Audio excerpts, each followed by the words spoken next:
my wife and I were sat watching a TV series.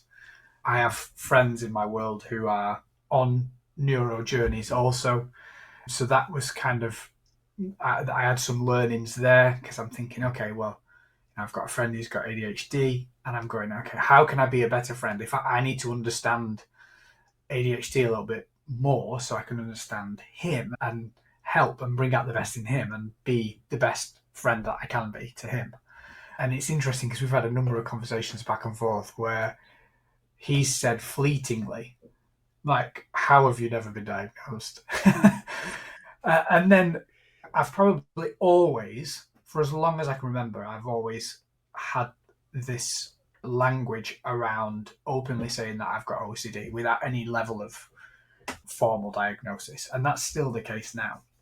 In terms of formal diagnosis, that's a pathway and a journey that I'm on, and I'm just kind of in the queue, waiting in the system, whilst doing the self-learning and the self-reflection piece.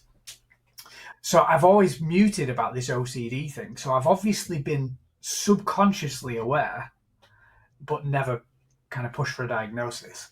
And then anyway, as I was saying, my wife and I were sat watching a TV show.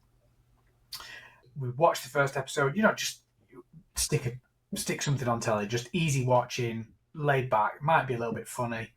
And we watched the first episode and I was hooked.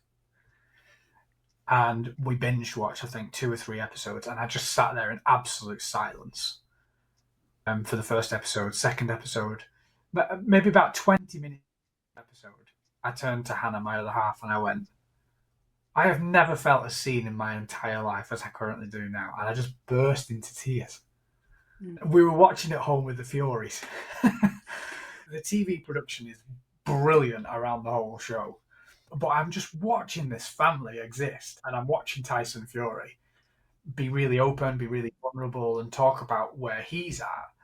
And I just connected through the TV, but felt that I couldn't say anything. So we're 2 hours and 20 minutes into the show, and for those first 2 hours and 20 minutes into that third episode, I'm sat there going, I can't say this out loud. This is going to sound so stupid. Like, that thought was there from probably the first 15 minutes in, of that level of connection, of just going, my word, I feel so seen. And it's interesting because when I then finally had the courage in the moment to say, I can't, like, I've never felt as seen as this, Hannah turned around to me and she was like, I was just thinking, I've been thinking about saying for the last episode or so, it's literally like living with you.